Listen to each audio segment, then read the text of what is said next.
तो दोस्तों आज हम लोग देखेंगे geometrical representation of scalar double product या डॉट प्रोडक्ट। हमने शुरुआत की क्लास में बात भी की थी कि इसको हम पीछे कवर करेंगे। अब इसका पर्पज ये है कि ये एक बहुत ही इम्पोर्टेंट चीज़ को रिप्रेजेंट करती है। बहुत ही चीज़ तो बहुत बेसिक है, लेकिन ये हर जगह यूज होता है। बेसिकली मैथमेटिक्स से लेके फिजिक्स तक हर जगह यूज होता है। बहुत बेसिक सी चीज़ है। इसको बताने से पहले मैं आपको थोड़ा बात कर लूँ प्रोजेक्शन के बारे में। प्रोजेक्शन क्या होता है? तो अगर जैसे कोई 2 वेक्टर्स हैं, अभी के लिए वेक्टर्स हम ले रहे हैं, अभी आगे समझेंगे उसको और बेसिक फॉर्म में, कि अगर हमारे पास 2 वेक्टर हैं, एक ये A है, एक ये B है, और हमें अगर वेक्टर B का प्रोजेक्शन निकालना हो वेक्टर A पे, तो हम क्या करेंगे? मतलब क्या करेंगे वो तो हम आगे समझेंगे, वो क्या होता है प्रोजेक्शन ये हम समझेंगे। तो प्रोजेक्शन होता है अगर हम इस बी वेक्टर से एक परपेंडिकुलर ड्रा करें ए वेक्टर पे, तो ये जो ये लेंथ होती है ए वेक्टर पे, यानी वो परपेंडिकुलर जहाँ पे उसे कट करता है और यहाँ इनिशियल पॉइंट से वहां तक की जो लेंथ होती है वही होती है प्रोजेक्शन। किसका प्रोजेक्शन? बी का प्रोजेक्शन वेक्टर ए पे। ये पूरी लेंथ हो जाएगी प्रोजेक्शन ऑफ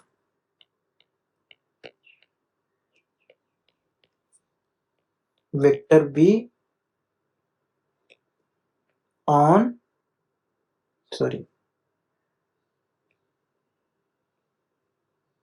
वेक्टर ए। तो ये जो लेंथ है ये हो जाएगी प्रोजेक्शन। अच्छा, ये हो गई प्रोजेक्शन की बात। अब अगर हम लोग मान लीजिए ये हमने कोई पी पॉइंट मान लिया और हमने कहा इसका प्रोजेक्शन आप, हमने इसे एक्स वाई डायरेक्शन दे दिया, हमने कहा इसका प्रोजेक्शन आप एक्स एक्सिस पे निकालिए, वाई एक्सिस पे निकालिए। तो क्या करेंगे? तो बेसिक सी बात है, अगर किसी चीज का प्रोजेक्शन किसी एक्सिस पे निकालना है तो सबसे पहले हम उस पॉइंट से सीधा जिस एक्सिस पे प्रोजेक्शन निकालना है परपेंडिकुलर ड्रॉ करेंगे। परपेंडिकुलर हमने ड्रॉ कर दी। अब हम देखेंगे ओरिजिन से ये जो लेंथ है वही इस पॉइंट P की x पे प्रोजेक्शन है। अब ये x नॉट भी हो सकती है, मान लीजिए कुछ भी हो, हमने इसे x नॉट मान लिया। ठीक उसी तरह अगर हम पॉइंट P का प्रोजेक्शन y एक्सिस पे निकालेंगे तो वो कितना हो जाएगा? वो हो जाएगा ये लेंथ, ये y नॉट। और बेसिकली अभी हम पॉइंट की बात कर रहे हैं तो यही इसका कोऑर्डिनेट भी होगा, x नॉट y नॉट। यही यही पॉइंट जो होंगे उसके प्रोजेक्शन होंगे किस पे? x एक्सिस पे, y एक्सिस पे, x नॉट y नॉट, ये उसके प्रोजेक्ट। अब अगर हम कोई वेक्टर लेते हैं, हम कहते हैं वेक्टर पे हमारा ये पॉइंट है और इसका हम प्रोजेक्शन चाहते हैं x एक्सिस पे, y एक्सिस पे। ये हमारा कोई वेक्टर x वेक्टर हो गया या z वेक्टर हो गया, कुछ भी मान लीजिए, और हम कहते हैं इसका हमें प्रोजेक्शन निकालना है। तो हम क्या करेंगे? सीधी सी बात है, हम सीधा उस पे परपेंडिकुलर ड्रॉ करेंगे और उसको हम ओरिजिन से जो पूरी लेंथ है इसको देख लेंगे, या यहाँ से जो ये वेक्टर इस एक्सिस को जहाँ से काटता है उसके इनिशियल से कितनी दूरी तक जहाँ पे वो परपेंडिकुलर पड़ता है, वो हो जाएगी इस जेड वेक्टर की प्रोजेक्शन एक्स एक्सिस पे। ठीक उसी तरीके से, ठीक वैसे ही यहाँ से हमने इस पे परपेंडिकुलर ड्रॉ कर दिया, तो ये जो लेंथ है ये बेसिकली ये लेंथ यहाँ से यहाँ तक की जो ये लेंथ है ये हो जाएगा प्रोजेक्शन वाई एक्सिस पे। किसका प्रोजेक्शन? वेक्टर जेड का प्रोजेक्शन। और अगर हम लोग इसको ऐसे देखें,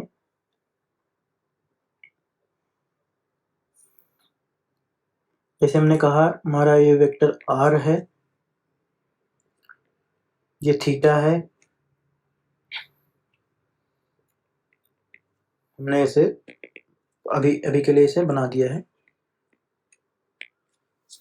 तो अगर इस स्थिति में हम प्रोजेक्शन निकालना चाहें तो हम कह रहे हैं आर वेक्टर का प्रोजेक्शन एक्स पे ये लेंथ होगी, सॉरी यहाँ तक,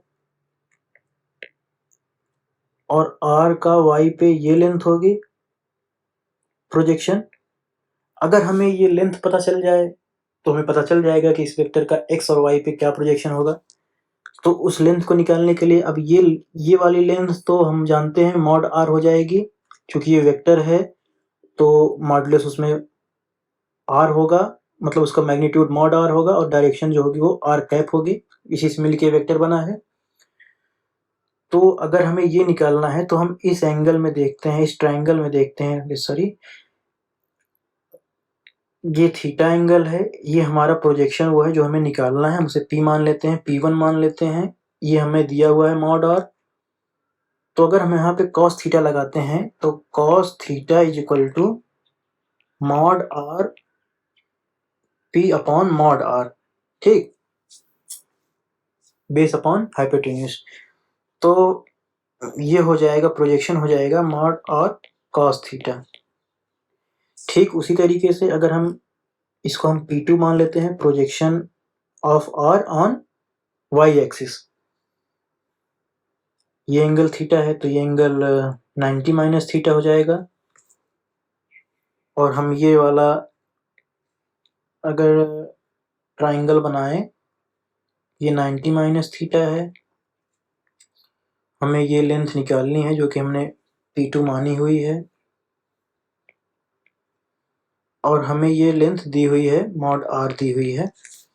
तो फिर से हम cos थीटा लगाएंगे, बेस हमें पता है, पता करना है, हाइपोटेन्यूज हमें पता है, तो cos 90 minus theta is equal to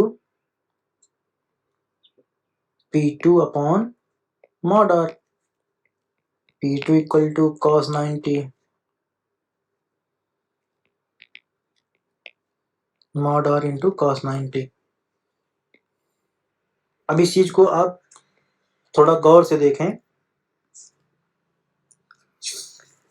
यानी हमारा जो प्रोजेक्शन होगा वो सीधा सीधा इस वेक्टर का कंपोनेंट्स होगा, इस डायरेक्शन में, इस डायरेक्शन में। अब इस वेक्टर का कंपोनेंट इस डायरेक्शन में होगा, एक्स एक्सिस पे इसका कंपोनेंट r cos थीटा होगा, और इस y एक्सिस पे इसका r sin थीटा होगा। हमने ऐसी चीजें देखी होंगी प्रोजेक्टाइल मोशन में, जब हम कहते हैं कि हमने ये थीटा, ये हमने v वेलोसिटी से कोई बॉल फेंकी, तो हम जब उसमें सॉल्व करते हैं तो हम देखते हैं इधर का जो हमारा कंपोनेंट होता है वो v cos थीटा होता है, और इधर का जो कंपोनेंट होता है v sin थीटा होता है।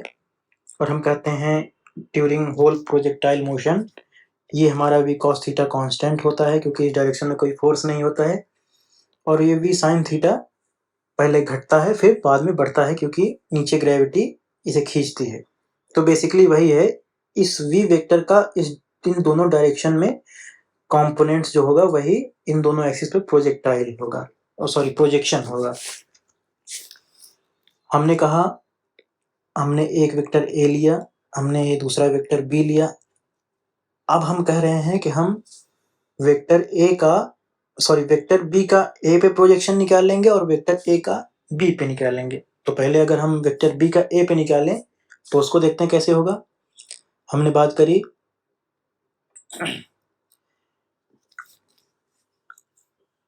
कि प्रोजेक्शन निकालने के लिए हम परपेंडिकुलर ड्रा करते हैं, लेकिन इसको हम दूसरे हिसाब से भी लिख सकते हैं। हम कहते हैं कि a डॉट b का वेक्टर a का b से डॉट प्रोडक्ट क्या होगा, वो होगा हमारा mod a mod b cos theta.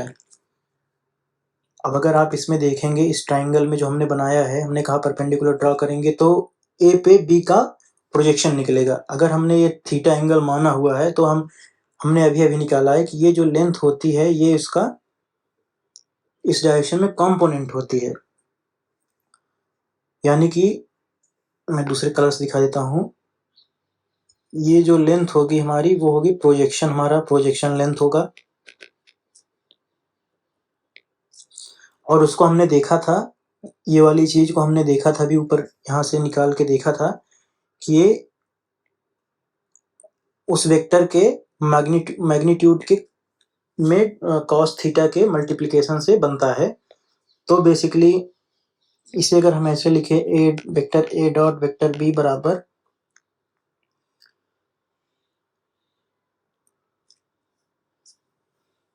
अब इस चीज को हमने मॉड बी कॉस थीटा को अगर हमने कुछ पी लिख दिया है यहाँ पे, अभी मैं इसको बताता हूँ, तो हम लिख सकते हैं मॉड ए मॉड बी बराबर अपॉन मॉड में कर रहा हूँ vector A dot vector B upon mod A equal to P. और पी क्या है? पी है हमारा मॉड बी कॉस थीटा। और अभी हमने ऊपर देखा था कि अगर ये वेक्टर हमारा बी है और इस पे अगर हम प्रोजेक्शन निकाल लेंगे और उनके बीच का एंगल थीटा है, तो ये जो लेंथ आएगी प्रोजेक्शन की, ये कितनी होती है? Mod B cos theta. ऊपर हमने निकाला था mod R cos theta, mod R cos theta हमने यहाँ पे निकाला हुआ है। तो हमने डॉट प्रोडक्ट लिखा, इस पे हमने लिखा mod A dot vector A dot product vector B equal to mod A mod B cos theta. हमने इस मॉड बी कॉस थीटा को पी मान लिया और बचा हमारा मॉड ए, उसको हमने इस डायरेक्शन में इस नीचे इस तरफ ले आए, वो नीचे आके बन गया ये।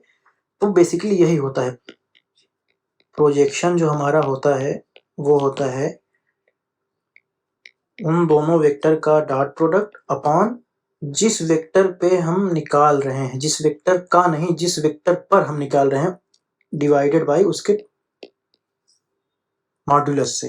यानी कि हम बी का निकाल रहे हैं ए पे, तो ए के मॉड्यूलस से हम इसके डॉट प्रोडक्ट में डिवाइड करेंगे। ठीक उसी तरीके से अगर हम ए का निकालते बी पे,